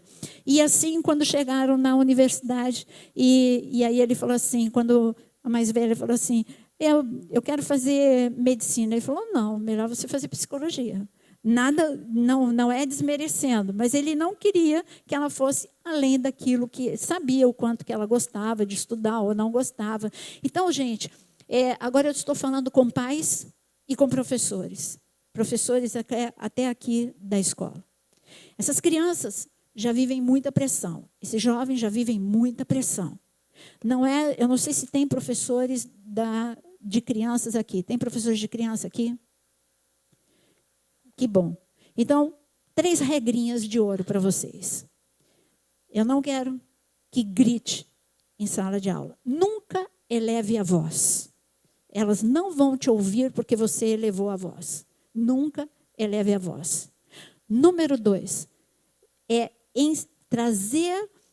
tornar a palavra de Deus atrativa sem trazer pressão. Nós não podemos ser uma máquina de pressão. Aliás, pais, eu quero que vocês aprendam algo. Vocês precisam conhecer a história dos seus filhos e eles precisam conhecer a sua história. Eles precisam conhecer o seu fracasso, porque você fala, sabe quais são os seus discursos? Vou falar alguns discursos que só trazem zona de conflito para os filhos. Então, alguns discursos. Na sua idade, eu me esforçava, eu só tirava boa nota, e nem é isso, né? Nem tirava tanta boa nota assim. Então, eu só tirava boa nota e eu ainda trabalhava, eu ainda fazia isso, ainda fazia a cama. E você, que não faz nada, e olha só, olha a nota que você tirou. Tem alguém aqui com esse discurso? Nem levanta a mão, mas é por aí. É por aí que os discursos são feitos. Então, que tal você desativar, você fazer a sua história conhecida? Na cabeça do meu neto, eu sempre só tirei 10. E quando ele teve um fracasso, ele ficou muito, muito mal. E aí, no caminho para o colégio, eu falei assim, eu vou te contar uma história. Era uma vez uma menina que teve que sair de um colégio particular para um colégio público, e essa menina é a sua avó. Um dia eu fui menina. E eu falei assim, e ali eu aprendia, no colégio particular, eu aprendi inglês. Lá no colégio público era francês. Quando eu cheguei no colégio público, eu não sabia nada de francês. E logo veio a primeira prova. E eu não tinha, minha mãe me tirou para o colégio público porque não tinha dinheiro. Então, eu não tive explicadora. Então, mas eu não estou fazendo um discurso, talvez ele estivesse pensando na cabecinha dela. Não teve explicadora, nunca viu o francês e tirou 10. Aí, talvez esse fosse o raciocínio dele. Eu falei assim, não, eu não tive explicadora, eu nunca tinha visto francês e eu tirei 4. Vovó, você tirou 4? Eu falei, tirei. Chorei dia e noite, mas tirei 4. E eu disse para mim mesma, nunca mais eu vou tirar essa nota. Eu vou procurar alguém que saiba francês. E aí eu fiz amizade com uma menina da minha classe. E eu falei, eu não entendo nada. Você pode me ajudar? E ela me ajudou. Eu falei assim, aí talvez na cabecinha dele, ele, na segunda prova, tirou 10. Aí eu falei assim, e na segunda prova de francês, eu tirei 6, está melhor que 4. Eu estava chegando lá. A minha professora era uma menina da minha idade. Então, eu estava bem. De 4, eu fui para 6. E eu falei assim, e sabe o que aconteceu? Com aquilo que era o meu fantasma, aquilo que era o meu terror, se tornou a minha profissão. Porque eu me apaixonei pelo francês e me tornei tradutora de francês. Então, a pergunta que eu faço para você é o que você faz com o que a vida fez de você. Primeira pergunta. O que você faz com o que a vida fez de você? Sabe aquele rapaz que eu esqueci o nome agora? Que ele não tem, ele só tem o tronco, ele não tem os braços, o Nick. Não tem os braços, não tem as pernas. Se ele pensasse, o que é que eu posso fazer na vida? Nada, eu vou ser dependente do meu pai, da minha mãe, para sempre, e eu sou um infeliz, olha o que a vida fez comigo, vou morrer assim. Mas o que ele fez com o que a vida fez com ele? Ele simplesmente usou ferramentas. Ele pensou, não é o que a vida fez comigo, o que é que eu vou fazer com o que a vida fez comigo. O que é que eu tenho de bom? Eu falo bem. Eu ainda tenho a boca, não tenho braço, não tenho perna, mas eu tenho boca. Eu falo bem. E ele usa o dom que Deus deu, que é falar. E ele é bem-sucedido, não só emocionalmente, porque ele casou, ele tem filho, ele é bem-sucedido profissionalmente e na vida também, nos seus relacionamentos. Então, essa vitimização que te deixa encarcerado, nós precisamos usar o que Deus nos deu, que é resiliência.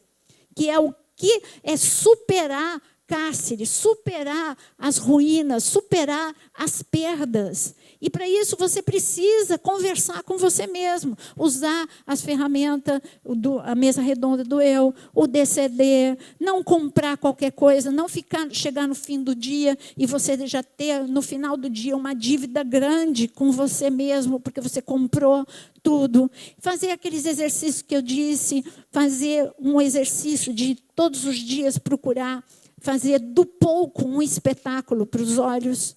O fazer do pouco um espetáculo para os olhos pode ser desde olhar para o rosto de alguém que você já não olha mais, ou você contemplar os pássaros, ou contemplar o mar. Você mora numa cidade linda, maravilhosa. Então, é você tirar 3 minutos, 4 minutos para você desacelerar e você relaxar, para você conseguir ter força, para você fazer DCD, mesa redonda, para você saber uma coisa. Todos os cárceres emocionais que você tem hoje, eles podem ser reeditados, se você quiser. Todos, todos. Você não nasceu. O teu desafio é ter a mente de Cristo. Jesus não ficou encarcerado com a ofensa. Jesus não ficou encarcerado, ele não ficou, a sua inteligência não ficou bloqueada, o seu raciocínio não ficou bloqueado nos momentos de foco, de tensão. Quando ele estava para ir para a cruz e ele já sabia de tudo, ele não ficou, e ele já sabia da traição. O que é que ele falou de uma forma muito tranquila? Vocês vão me deixar, mas o Pai não vai me deixar. Então, isso não é só para você ver pelo lado espiritual, é para você ver a mente de Cristo, como ela funcionava. A mente de Cristo é você não supervalorizar aquilo que é ruim, mas você valorizar aquilo que é bom. Se ele ficasse supervalorizando o foco só no branco, como você teve, o foco só no abandono dos discípulos, o foco só na traição de Judas, ele não teria, ele não sairia da cruz. O diabo iria vencer, porque ele iria ficar derrotado na cruz por suas emoções, a despeito de ser Deus, mas ele estava ali como homem, ele poderia ter ficado bloqueado emocionalmente, não perdoar.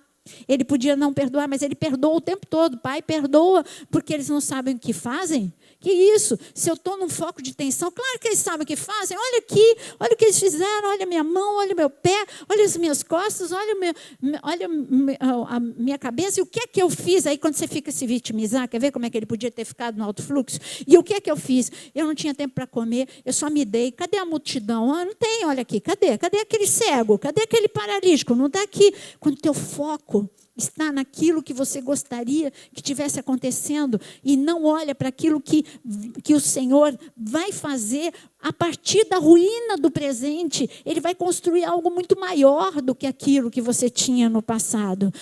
Você tem que ter essa certeza absoluta. Você tem algo que Deus te deu, capacidade de superar. Superação, isso Deus te deu.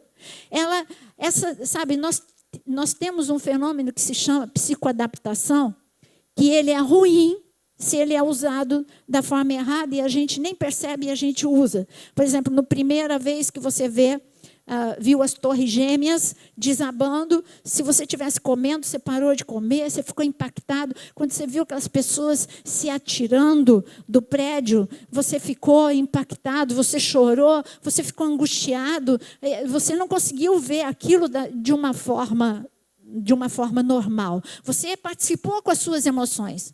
Mas aí nós temos uma psicoadaptação que nos ajuda com algumas coisas e nos prejudica com outras, porque pode tirar a beleza da vida, a psicoadaptação, quando eu me acostumo com as coisas. Então, quando você vê a mesma cena repetidas vezes, porque aí a imprensa vai ficar batendo e mostra de manhã, e mostra de tarde, mostra de noite. Quando está lá no 5º dia, você pode estar jantando na frente, olhando se atirar da janela, e você já não olha mais com o mesmo impacto que você viu da primeira vez. É certo ou não? Acontece com vocês? Porque isso é a psicoadaptação. E quando você usa a ferramenta de contemplar o belo, que vou usar uma outra frase que eu já usei, que é você fazer do pouco um espetáculo para os seus olhos, você tira essa psicoadaptação, porque você fica tão adaptado com a pessoa que está do teu lado que você não pensa que aquele pode ser o último dia daquela pessoa. E aí fica um monte de gente cheio de remorso porque não disse um monte de coisa que tinha para dizer. Eu disse em algum lugar, eu não lembro mais aonde eu falei, o Jonas falou, você falou isso? Eu falei. Eu falei assim, acho que foi no domingo, né? Foi no domingo, na pregação. Aí eu falei assim, se Jonas e eu morrêssemos hoje, eu falei, vocês se arrependeriam de não ter dito muita coisa para a gente.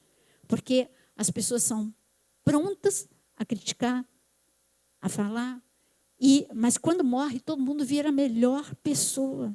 Como que é esse fenômeno? É a porcaria da gente não ver que a psicoadaptação, às vezes, ela é ruim. E eu digo que para você ter uma vida feliz, para você ser uma pessoa admirável, para você ser dilatado emocionalmente, para você aproveitar a vida intensamente, você tem que viver como se cada dia fosse o seu último dia ou o último dia da pessoa que está do teu lado. Eu garanto a você que você vai começar a elogiar mais o teu filho, você vai começar a falar mais coisas boas para o teu cônjuge, você vai começar... E com isso você vai mudar o ambiente, você vai estar plantando janelas light nas pessoas que estão ao teu redor. E com isso o ambiente da sua casa vai mudar e o ambiente ao teu redor vai mudar. Então, quando nós começamos a tomar determinadas atitudes, muita coisa, elas são pequenas, mas muita coisa vai mudar. É claro que a gente já está no fim, já tenho mais 5 minutos. Então, o que eu tenho que fazer, se você está anotando, gerenciar os teus pensamentos. Vamos lá, vamos enumerar. Gerenciar os seus pensamentos. Nunca mais você vai deixar os teus pensamentos descontrolados. Você pensar aquilo que você quer. Você não deixa de pensar, mas você pode mudar os teus pensamentos. Você não pode impedir que um pássaro ele venha sobre a tua cabeça, mas você pode impedir que ele faça um ninho sobre a tua cabeça. Você entendeu o que eu estou falando? Então, primeira coisa é você gerenciar os teus pensamentos. É claro que quando a gente está aplicando o Free Mind, a gente faz um monte de dinâmicas que vai ajudar bastante a você fixar tudo isso. A outra coisa, é porque não dá tempo de falar tudo. Aqui são sintomas do síndrome de pensamento acelerado. A outra coisa que não, aí ele está falando, o que não funciona é tentar parar de pensar, tentar se distrair, tentar esquecer, tudo isso não adianta. Você tem que combater esses pensamentos, enfrentar esses pensamentos. Então, porque assim você vai começar a colocar janelas paralelas ao redor dessa zona de conflito, conforme você vai tendo experiências positivas em relação àquele assunto. Puxa, falando em público, a primeira vez não foi tão bom, mas também não foi tão ruim. Então, a minha primeira experiência, então, pus uma janela, daqui a pouco eu ponho outra, daqui a pouco eu desativo aquela zona de conflito de tantas janelas que eu ponho ao redor dela. Segunda coisa que você precisa, e é o último filminho que eu quero colocar para vocês, você precisa, antes de colocar o filme, vamos lá, gerenciar os pensamentos. Fazer DCD, mesa redonda do eu.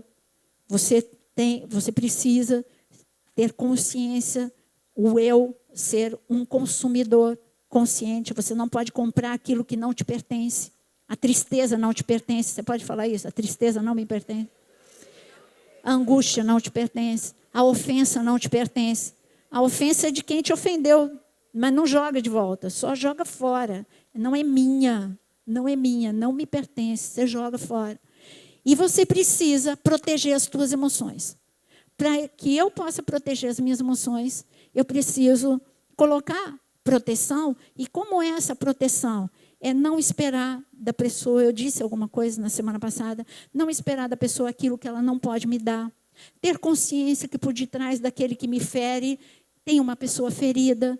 Enfim, eu preciso ter consciência de todo esse mundo, para que eu preciso entender que tem pessoas na minha vida que vão agir como predadores, e eu não vou ser, e você determinar que você não vai ser mais a presa desse predador, você vai ter que desativar esse mecanismo de presa e predador. Ou se a tua tendência ao contrário, você se faz de presa o tempo todo em relacionamentos de codependência, ou simplesmente porque você tem uma tendência a se vitimizar, então você vai ter que trabalhar isso através dessas ferramentas. Como eu te disse, impossível dar em 2 horas o que eu dou em 5 dias, em muitas e muitas horas. Mas pelo menos você tem uma noção. Põe o filminho de Razão e Emoção. Alguém já viu o filminho Razão e Emoção? Não? Então pode pôr.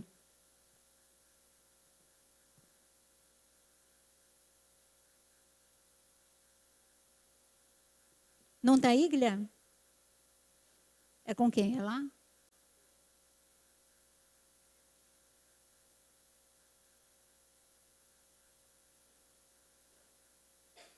Tem ou não? Sim? Não? Não acredito. Perderam? Daqui a pouco. Daqui a pouco. Então, mas daqui a pouco já acabou. Então, vamos lá. Eu só vou falar mais uma coisinha, vamos ver se dá tempo. Porque o filme é 1 minuto. Queria muito passar para vocês, porque vocês vão entender como é que funciona a razão e a emoção na gente. Então, as nossas emoções, não há dois senhores. Ou você domina, ainda que parcialmente, a energia emocional, ou ela te dominará. Você concorda com essa frase? Ou você domina, ou a energia emocional. Não estou falando de energia espiritual. Não. Eu estou falando de energia emocional.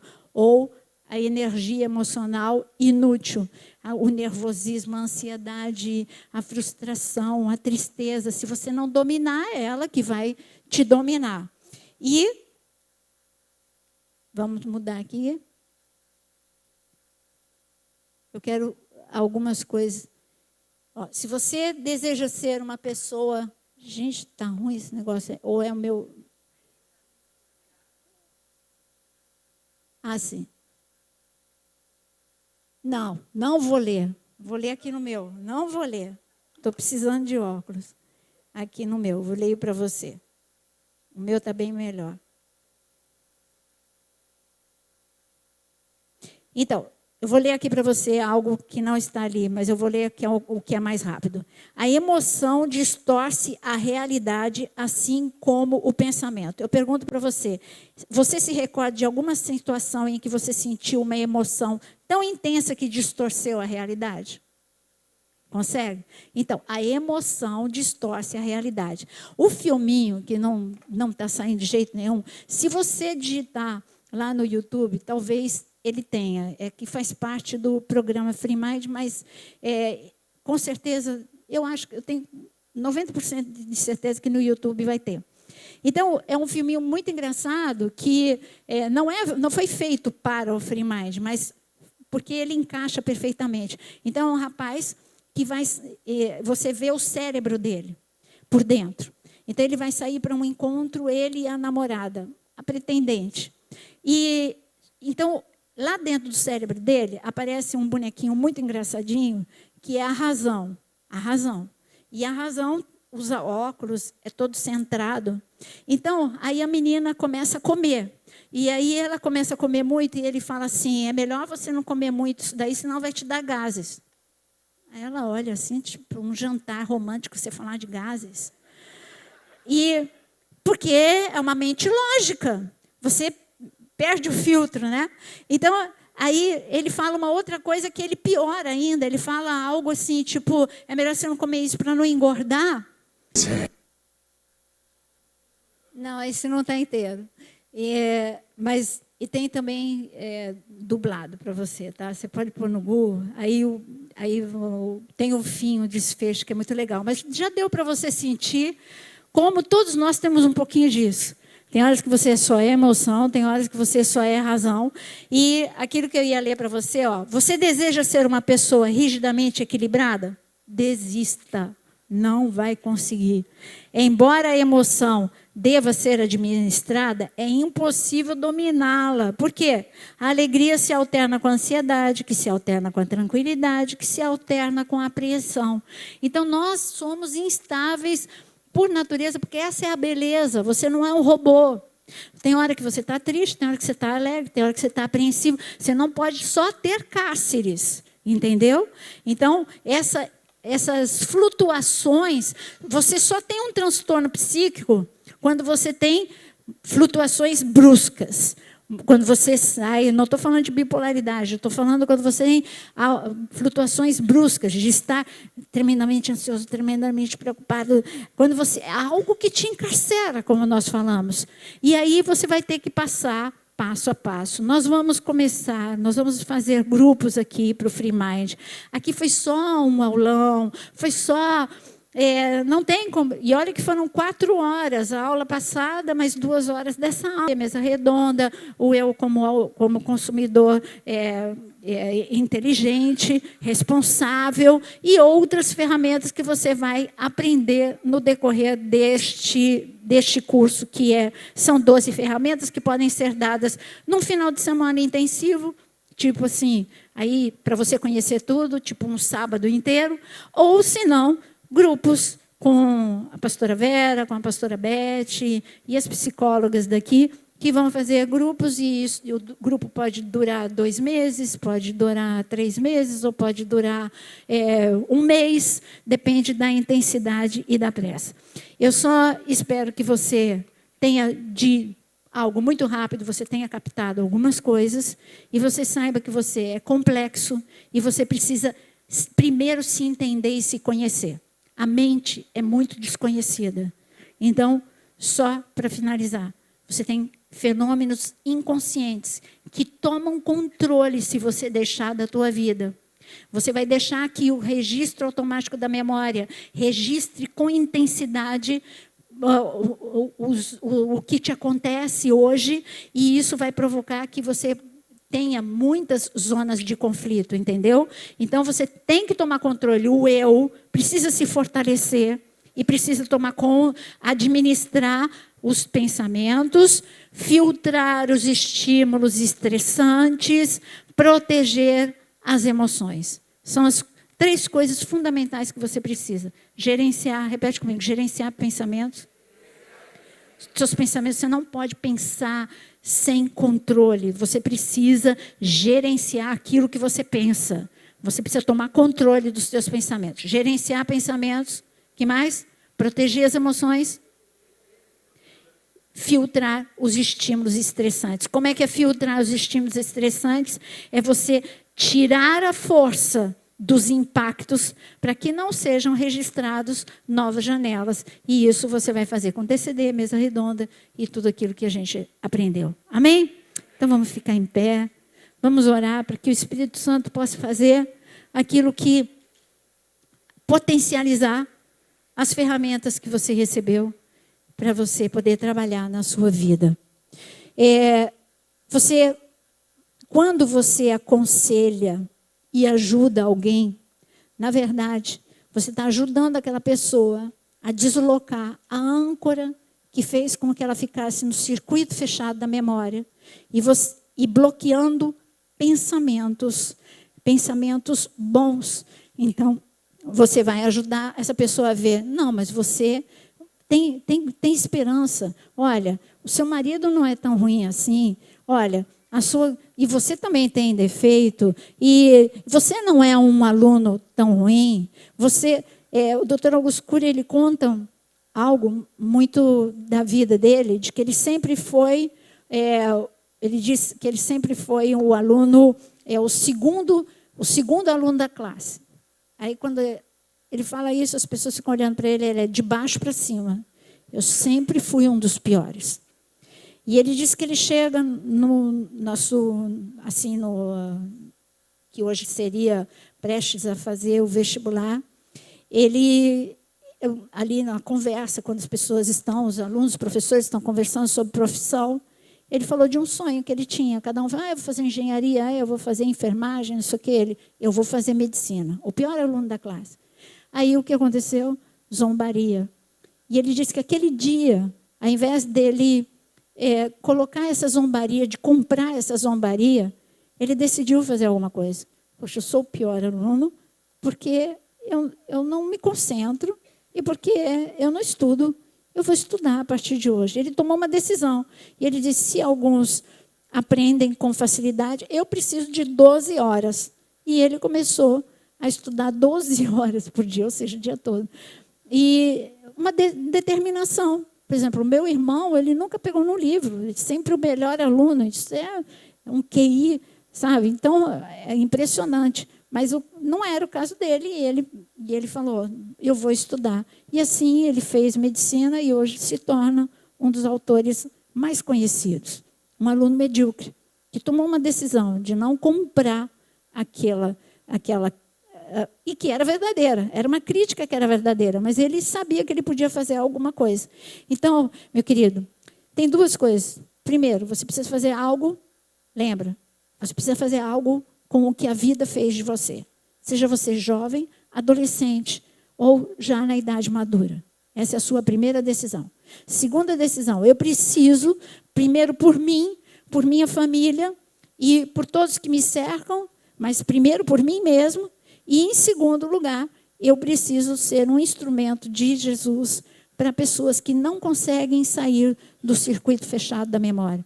Quantos suicídios você pode evitar? Quantas pessoas em depressão você pode tirar? Foi porque uma pessoa, quando eu estava em depressão, quando uma pessoa que entrou na minha casa para me aconselhar, ela simplesmente falou, me conta a sua história. Por que você entrou neste túnel chamado depressão? Eu falei, não sei. Ela falou, você sabe. Uma série de fatores. Fala comigo.